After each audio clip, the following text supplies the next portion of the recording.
Olá, pessoal, boa noite, tudo bem? Bem, então vamos dar continuidade aqui, não é, aos nossos estudos de terapia dos esquemas, onde a gente, ora vem com estudos de casos e ora a gente vem com a leitura coletiva, né? Então, hoje a gente vai começar a nossa aula com a leitura coletiva, e na verdade a gente vai ter duas aulas hoje, tá? A primeira a gente vai começar com a leitura coletiva, e depois a gente vai para os estudos de casos, tá? E eu começo pedindo para você que está me acompanhando aqui, se você puder clicar no sininho, curtir, ou até mesmo compartilhar esse vídeo, ajuda o nosso canal aí a crescer e a chegar, a fazer com que esse conteúdo chegue, quem esteja procurando, né, chegue a mais pessoas, tá bom? Bem, então é isso, ó, vamos lá, começar com a nossa leitura coletiva de hoje, tá?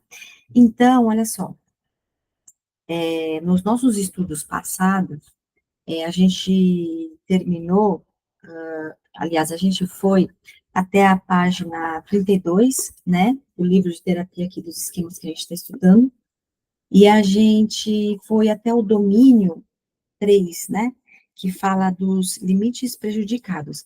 E aí a gente vai dar continuidade agora no domínio 4, que fala sobre direcionamento para o outro, tá? E para ficar mais sintetizado, eu quero falar com vocês aqui o que seria o domínio, né? Porque eu particularmente fiquei com dúvida, né, quando a gente fala de domínio, e principalmente quando a gente faz a psicoeducação com os pacientes, né? E aí eu encontrei uma, uma definição aqui bem interessante que fala assim, ó, é uma sensação ou conjunto de sensações e crenças que se originam das necessidades que não foram atendidas na infância, tá? E aí, por isso que vem e surgem esses domínios, tá bom? Então, vamos lá, ó. Domínio 4, direcionamento para o outro. Vamos começar a nossa leitura aqui coletiva. Os pacientes nesse domínio enfatizam em excesso o atendimento às necessidades dos outros em lugar de suas próprias, fazendo-no para obter aprovação, manter a conexão emocional e evitar retaliação. Quando interagem com outras pessoas, tendem a se concentrar exclusivamente nas solicitações destas, em detrimento de suas próprias necessidades, e por vezes não têm consciência de sua própria raiva e de suas preferências. Quando crianças, não eram livres para seguir as próprias inclinações. Como adultos, em lugar de se voltarem para si, voltam-se para fora e seguem os desejos alheios. A origem familiar típica caracteriza-se pela aceitação condicional. As crianças devem restringir aspectos importantes de si mesmas para obter amor ou aprovação. Em várias dessas famílias, os pais valorizam suas próprias necessidades emocionais ou a aparência mais do que as necessidades únicas da criança. O esquema de subjugação consiste em uma entrega excessiva de controle a outros indivíduos, por sentir-se coagido, por sentir-se coagido. Sua função é evitar a raiva, a retaliação e o abandono. As principais formas, as duas principais formas são: subjugação das necessidades, que seria a supressão das próprias preferências e desejos. 2, subjugação das emoções, que seria a supressão de emoções, em especial a raiva. O esquema envolve a percepção de que as próprias necessidades ou sentimentos não são válidos ou importantes. Apresenta-se como obediência excessiva ou avidez de agradar, combinada com hipersensibilidade a se sentir preso. A subjugação costuma levar ao aumento da raiva, manifestada em sintomas desadaptativos, como comportamentos passivo-agressivos, explosões de descontrole, sintomas psicossomáticos e distanciamento afetivo. Pacientes com esquema de autossacrifício cumprem voluntariamente as necessidades alheias à custa da própria gratificação, com vistas a poupar os outros de sofrimento evitar culpa, ganhar autoestima ou manter uma relação com alguém que considerem carente. Muitas vezes isso resulta de uma sensibilidade intensa ao sofrimento de terceiros. Envolve a sensação de que as próprias necessidades não são adequadamente satisfeitas e pode provocar ressentimento. Esse esquema sobrepõe-se ao conceito de codependência dos 12 passos. Pacientes com esquema de busca de aprovação, busca de reconhecimento, almejam sua aprovação ou seu reconhecimento face a outras pessoas, em detrimento de um senso de self seguro e genuíno. Sua autoestima depende das reações alheias em lugar de suas próprias. O esquema inclui uma ênfase exagerada em status, aparência, dinheiro ou sucesso como forma de obter aprovação ou reconhecimento. Com frequência, resulta na tomada de importantes decisões que não são autênticas ou satisfatórias. Tá? São os conteúdos aí que fala sobre o domínio de direcionamento para o outro, né? Pelo que eu entendi, a grosso modo, é uma passividade, de certa forma, né? A pessoa fica refém dos outros, claro, mas eu acho que antes dos outros, ela fica refém das próprias emoções, né? Porque ela tem medo de retaliação, né? Ela evita a culpa, olha aí, ó, né? Não quer causar sofrimento para os outros, enfim, né? Domínio, né, de direcionamento para o outro. Agora a gente vai para o quinto e último domínio, que se chama supervigilância e inibição. Os pacientes com esquemas desse domínio suprimem seus sentimentos e impulsos espontâneos e se esforçam para cumprir rígidas regras internalizadas com relação ao seu próprio desempenho, à custa da felicidade, autoexpressão, relaxamento, relacionamentos íntimos e a boa saúde. A origem típica caracteriza-se por uma infância severa, reprimida e rígida, na qual o autocontrole e a negação de si próprio predominam sobre a espontaneidade e sobre o prazer. Quando crianças, esses pacientes não foram estimulados a ter momentos de lazer e a buscar a felicidade, e sim a estar supervigilantes em relação a eventos negativos na vida e a considerá-la tristes. Esses pacientes transmitem uma sensação de pessimismo e preocupação, pois temem que suas vidas possam ruir se não estiverem alertas nem forem cuidadosos o tempo todo. O esquema de negativismo ou pessimismo constitui um foco generalizado, permanente nos aspectos negativos da vida, como sofrimento, morte, perda, decepção, conflito, traição, enquanto se minimizam os aspectos positivos. Inclui a expectativa exagerada de que algo acabará por dar muito errado em uma ampla gama de situações profissionais, financeiras ou interpessoais. Esses pacientes possuem medo exagerado de cometer erros que possam ocasionar um colapso financeiro, uma perda, uma humilhação ou uma situação ruim e sem saída. Como exageram os resultados negativos, como, como exageram os resultados negativos potenciais, esses pacientes costumam caracterizar-se por preocupação, apreensão, supervigilância, queixume e indecisão. Os pacientes com inibição emocional restringem ações, sentimentos e comunicações espontâneos. Fazem-no para impedir que sejam críticos ou percam o controle de seus impulsos. As áreas mais comuns desse esquema são: 1. Inibição da raiva. 2. Inibição de impulsos positivos, por exemplo, alegria, afeto, excitação sexual e lazer. 3. Dificuldade de expressar vulnerabilidade. 4. ênfase na racionalidade, ao mesmo tempo em que se desconsideram as emoções. Esses pacientes, muitas vezes, se apresentam como indiferentes, contidos, retraídos ou frios.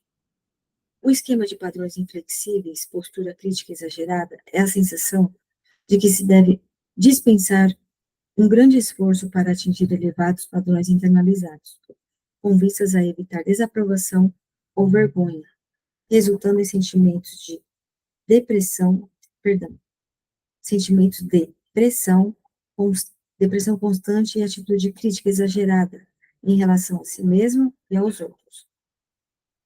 Por ser considerado um esquema desadaptativo remoto aqui vem desde a infância, deve causar importante prejuízo à saúde, à autoestima, aos relacionamentos ou à experiência de prazer do paciente. O esquema típico apresenta-se como um perfeccionismo, ou seja, a necessidade de fazer as coisas certas, atenção exagerada aos detalhes ou subestimação do próprio nível de desempenho. 2. Regras rígidas, ideias fixas acerca de que é certo em muitas áreas da vida, incluindo padrões morais, culturais ou religiosos elevados, fora da realidade. 3. Preocupação com tempo e eficiência. O esquema de postura punitiva, que é o último esquema desse domínio, consiste na convicção de que os indivíduos deveriam ser severamente punidos por erros que cometem. Implica a tendência a ter a raiva e ser intolerante com as pessoas, incluindo a si próprio, que não atingem os padrões almejados e inclui a dificuldade de perdoar os erros devido à relutância em considerar circunstâncias atenuantes, permitir a imperfeição humana ou levar em conta as intenções alheias. Exemplo clínico. Consideremos um breve relato de caso que ilustra o conceito de esquema. Uma jovem chamada Natalie procura tratamento apresentando esquema de privação emocional. Em termos de relacionamentos íntimos, predominam experiências em que suas necessidades emocionais não são atendidas e tem sido assim desde que ela era muito pequena. Natalie era filha única de pais emocionalmente frios, que, embora atendessem todas as suas necessidades físicas, não cuidavam da filha, nem lhe davam atenção ou afeto suficiente. Eles não tentavam entender quem era a filha. Em família, Natalie sentia-se só. O problema declarado por Natalie como motivo para o tratamento é a depressão crônica. Olha aí, hein? Uma das causas da depressão crônica, né? E a gente vai percebendo, né, que muitos dos sintomas, né, muitos dos pacientes que buscam por terapia, por estar no nível de sofrimento aí, né, avançado, digamos assim, a gente vai percebendo aí, né, com o nosso olhar clínico, nosso raciocínio clínico, que muito dessas queixas vêm da infância, né, um livro aqui diz, né, que tem origem remota. A gente vai percebendo, tá? Não sei vocês, né, que estão assistindo aí a aula, não é? Se percebem esse movimento, mas o quanto a gente vai percebendo que tem origem lá na infância, né? Então, continuando. Ela disse ao terapeuta que está deprimida toda a vida. Embora tenha feito terapia, a depressão continua. Em geral, ela sente-se atraída por homens que a privam emocionalmente, e seu marido, Paul, encaixa-se nesse padrão. Quando Natalie se dirige a Paul em busca de abraços ou de solidariedade, ela se irrita ou se afasta, ativando o esquema de privação emocional, e Natalie se enraivece. Sua raiva justifica-se parcialmente, mas é uma reação exagerada ao marido que a ama, porém não sabe como demonstrar isso. Deixa eu dar uma pausa aqui. Eu não sei se vocês,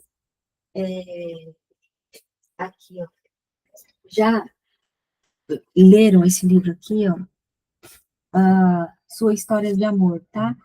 Que é baseado na terapia dos esquemas, tá? Eu lembrei porque ela está falando aqui, não de um relacionamento conjugal, né? Um relacionamento amoroso. Esse livro é muito bom, tá? Porque ele fala sobre relacionamentos amorosos, e tendo como base a terapia dos esquemas, tá? Então, ele ajuda bastante aí, com os atendimentos, né? nas relações interpessoais e mais especificamente nos relacionamentos amorosos, né, que a gente vai perceber o quanto são gatilhos aí para ativar esquemas, né? Então, continuando aqui. A raiva de Natalie afasta seu marido e faz com que ele se distancie ainda mais dela, perpetuando o esquema de privação. O casamento cai em um ciclo vicioso, movido pelo esquema. Nesse casamento, Natalie continua a viver de uma privação da infância. Antes de se casar, ela havia namorado um homem que demonstrava mais suas emoções, mas ela não tinha atração sexual por ele e sentia-se sufocada por expressões normais de ternura. Tal tendência a se sentir-se mais atraída por parceiros que ativam um esquema nuclear costuma ser observada em nossos pacientes, que é chamado a química esquemática, tá? Olha aí. Esse exemplo ilustra como a privação, muito precoce na infância, leva ao desenvolvimento de um esquema, que depois é acionado involuntariamente em momentos posteriores da vida, levando a relacionamentos disfuncionais e a sintoma crônico do eixo 1, tá? Então, olha aí, né? É interessante quando fala da química esquemática, né? Tá? E o que são, o que seria eixo 1 e eixo 2, tá? Eixo 1 são os transtornos de personalidade, e eixo 2 são os transtornos mentais, tá? Então, assim, eixo 1, transtorno de personalidade, borderline, o sociopata, né? Os narcisistas, tá? Transtornos de personalidade. Transtornos mentais entra mais no campo da depressão, ansiedade, crise de pânico, tá? Por aí vai, tá bom? E eu vou ler só mais um tópico aqui para a gente ir encaminhando para o final a nossa leitura coletiva, tá? Vamos lá, agora a gente vai entrar no tópico que fala esquemas condicionais versus, versus esquemas incondicionais. Inicialmente, acreditávamos que a principal diferença entre os esquemas desadaptativos remotos e o pressuposto subjacente de Beck estava na incondicionalidade dos esquemas e na condicionalidade dos pressupostos. Hoje, consideramos alguns esquemas como condicionais e outros como incondicionais. Via de regra, os esquemas mais remotos e nucleares são crenças incondicionais em relação a si mesmo e aos outros, enquanto os mais tardios são condicionais. Os esquemas incondicionais não oferecem esperanças ao paciente. Não importa o que o indivíduo faça, o resultado será o mesmo. Ele será incompetente, sem identidade, não merecedor de amor, desajustado, ameaçado. Terá uma atitude negativa e nada poderá mudar isso. O esquema incondicional encapsula o que se fez à criança, sem que ela tivesse tido qualquer possibilidade de escolha. O esquema simplesmente é. Olha aí, não? Quando começa muito na infância, cria algo rígido, né? E que aí tem tendência para desenvolver os transtornos de personalidade, que no caso é o eixo 1, né? E por isso que a terapia dos esquemas, ela é recomendada mais para pacientes do eixo 1, né? E a TCC, mais para pacientes do eixo 2, né? Mais para depressão, ansiedade. Não que seja necessariamente assim, tá? Mas, no geral, a gente vai percebendo, tá?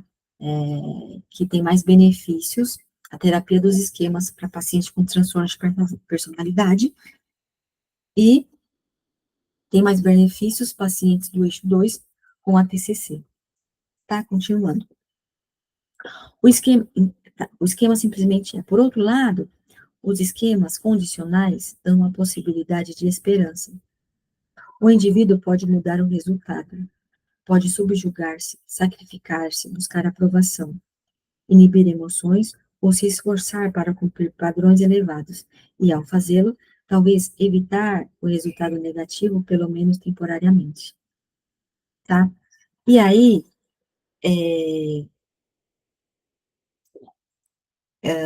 Young, né, Jeffrey Young traz aqui nesse livro,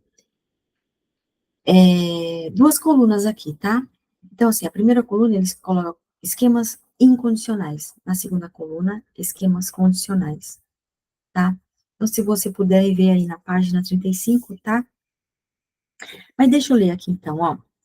Os esquemas incondicionais, os quais começam na infância, são abandono, instabilidade, desconfiança e abuso, privação emocional, defectividade, isolamento social, dependência e incompetência, vulnerabilidade ao dano ou à doença, emaranhamento do self-subdesenvolvido, fracasso, negativismo e pessimismo, postura punitiva, arrogo, grandiosidade, autocontrole e autodisciplina insuficientes, tá? E aí já nos esquemas condicionais, os quais começam na adolescência ou na vida adulta, são subjugação, autossacrifício, busca de aprovação, busca de reconhecimento, inibição emocional, padrões inflexíveis, barra postura crítica exagerada, tá? E aí, continuando nossa leitura. Os esquemas condicionais, várias vezes, desenvolvem-se como tentativas de obtenção de alívio quanto a esquemas incondicionais, caracterizando-se como secundários. Eis alguns exemplos. Padrões inflexíveis em resposta à defectividade. A pessoa acredita que, se puder ser perfeito, então vou merecer amor, tá? Olha só isso, tá? Então, dos esquemas incondicionais pode vir os esquemas condicionais, que no caso esses esquemas condicionais são esquemas que podem ser chamados de esquemas secundários, tá? Próximo exemplo, subjugação em resposta ao abandono. O indivíduo acredita que se fizer tudo o que a outra pessoa quer e nunca ficar com raiva por isso, ela ficará comigo.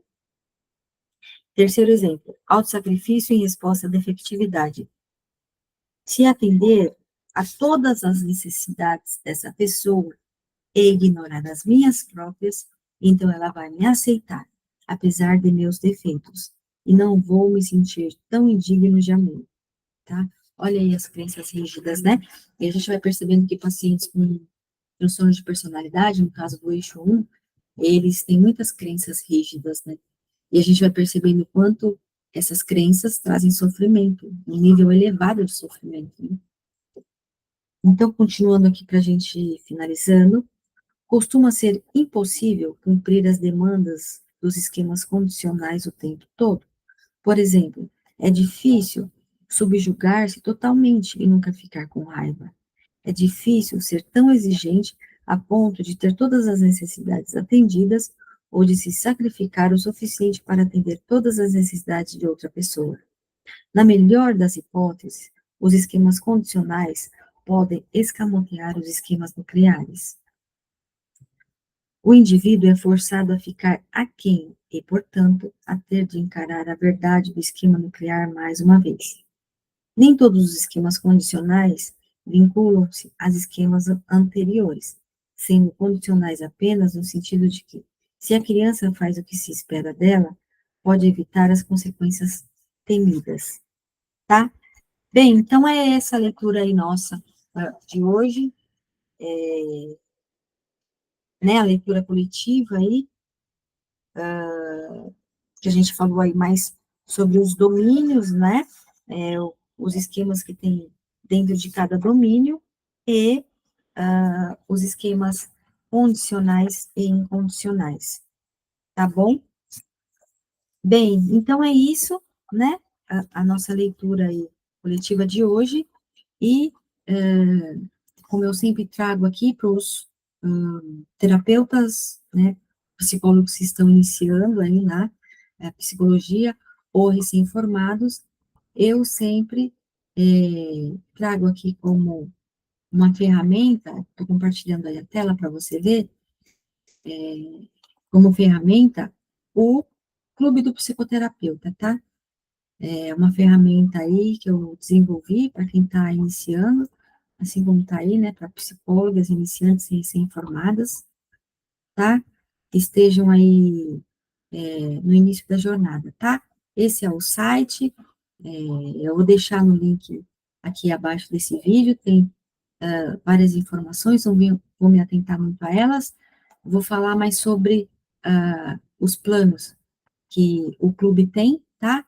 E que, de repente, possa te ajudar nessa caminhada inicial, tá? Então, ó, o clube tem 3 planos, tá? O essencial, o avançado e o prêmio, tá? No plano essencial de R$ 37, que é um plano de assinatura, tá? São valores mensais. Você vai ter acesso a aulas gravadas, tá? De gerenciamento de clínica, tá? É, como utilizar ferramentas aí para crescer na psicologia, né? Bem como ó, ferramentas para divulgação, redes sociais, business, como fazer dinheiro com diferentes serviços, por exemplo, grupo de assinatura, livros, e-book, tá? Eu falo um pouco mais sobre o Canva, inclusive esse site aqui ele foi feito no Canva, não sei se você conhece, é uma ferramenta muito boa, tá? Secretária eletrônica, e tem lá também supervisões e estudos de caso gravadas, tá? Aqui nesse plano, são somente aulas gravadas, tá? Já que no plano avançado, qual que é o diferencial? Que a pessoa vai ter direito a participar de estudos de caso e supervisões ao vivo, tá? Não são só aulas gravadas como no essencial, tá? Vai ter tudo do plano essencial, no caso, as aulas gravadas, mais participação ao vivo nos estudos de caso. Estudos de caso, eu digo que não está atendendo o paciente, tá? Quer saber aí como é que são os atendimentos, né? O que que rola numa supervisão, vamos dizer assim, vai ter direito ao vivo, tá bom? E, por fim, ó, tem o plano prêmio, né? De 247, que tem todos os benefícios do plano essencial e avançado, né? Desses 2 primeiros aqui, e mais o benefício do encaminhamento de paciente que será feito por mim, tá bom? É bem para dar um suporte aí para quem está começando, tá? E lá também tem essa aula que você está assistindo aqui, a gente vai colocando lá na plataforma, né? Tem os grupos de estudos lá, né? Está tudo dividido por módulos lá, né? Tem materiais em PDF, quem aderir a um dos planos, né? Vai ganhar como bônus o e-book aí que eu desenvolvi da terapia cognitivo-comportamental, tá? Estou desenvolvendo também da terapia aqui dos esquemas, que logo mais também vai estar aí na plataforma, enfim, tá? É uma plataforma que tem bastante material de apoio para quem está começando, tá bom? Bem, então é isso. Deixa eu parar a apresentação aqui. Vou ficando por aqui, tá bom? Porque a gente vai começar aí a próxima aula do estudo de caso, tá bom? Então é isso.